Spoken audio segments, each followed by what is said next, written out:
शिंदे साहेबांच्या जिव्हाळ्याचा शिक्षण हा विषय आहे आणि या संदर्भातलं त्यांनी मला कल्पना यापूर्वी दिलेली होती आणि या विषयामध्ये त्यांना गरीबातल्या गरीब माणसालाही त्याच्या पाल्याला चांगलं शिक्षण मिळालं पाहिजे, क्वालिटी शिक्षण, दर्जेदार शिक्षण मिळालं पाहिजे, या दृष्टिकोनातनं कार्य त्यांना अपेक्षित आहे.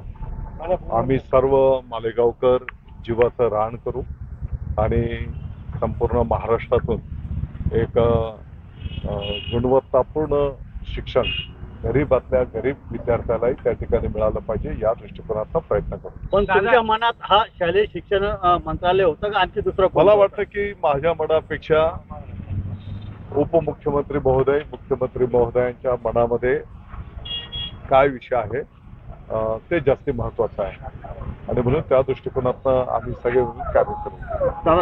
नवीन मंत्रालय आहे, काय आव्हानं, काय नवीन त्याच्यात रूपरेषा आणि काय आपण ठरवलंय, काय करणार? मला माहिती आहे या विषयामध्ये अनेक आव्हानं आहेत. विद्यार्थ्यांचे पालक असतील, विद्यार्थी असतील, शिक्षक बंधू भगिनी असतील, संस्था असतील, या सर्वांना विश्वासात घेऊन त्यांच्याशी चर्चा संपन्न करून यापूर्वीच्या काळामध्ये अनेक शिक्षक बांधवांनी भगिनींनी अतिशय चांगलं कार्य संपन्न केलेलं आहे. अनेक शिक्षण समित्या आहेत, त्यांनी गावाने पुढाकार घेऊन त्या गावांच्या शाळा चांगल्या केलेल्या आहेत आणि म्हणून या सर्वांचं मार्गदर्शन घेऊन त्यांना सोबत घेऊन आम्ही पुढे काम नेऊ. आपत्याच्या शेवटच्या दिवशी मंत्रीपद डिक्लेअर करण्यात आलं, पालकमंत्री पदाचा तेढ हा जिल्हा राज्यभरात आज तसं प्रलंबित आहे. मला वाटतं की माननीय मुख्यमंत्री महोदय, दोन्ही उपमुख्यमंत्री महोदय चर्चा करून त्या ठिकाणी विषय पुढे नेत आहेत. 1-2 दिवस पुढे पाठीमागं होतात या गोष्टी, त्याच्यामुळे त्याच्यावर खूप काही भाष्य करणं काही कुंभमेळा आहे आणि या दृष्टीने पालकमंत्री पदाला महत्व आहे.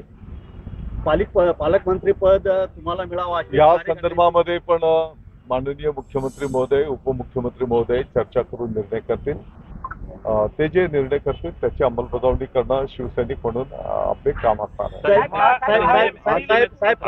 अतिशय नम्रतेने सांगू इच्छितो की काल रात्रीच या विभागाची घोषणा मुख्यमंत्री महोदय, उपमुख्यमंत्री महोदयांनी केलेली आहे. तुम्ही बिलकुल काळजी करू नका. तुम्हाला नेहमीप्रमाणे त्याला त्या ठिकाणी एक क्वालिटी शिक्षण मिळालं पाहिजे, त्या दृष्टिकोनातून आपण सगळे मिळून काम करू. दिवसापासून कांद्याच्या संदर्भात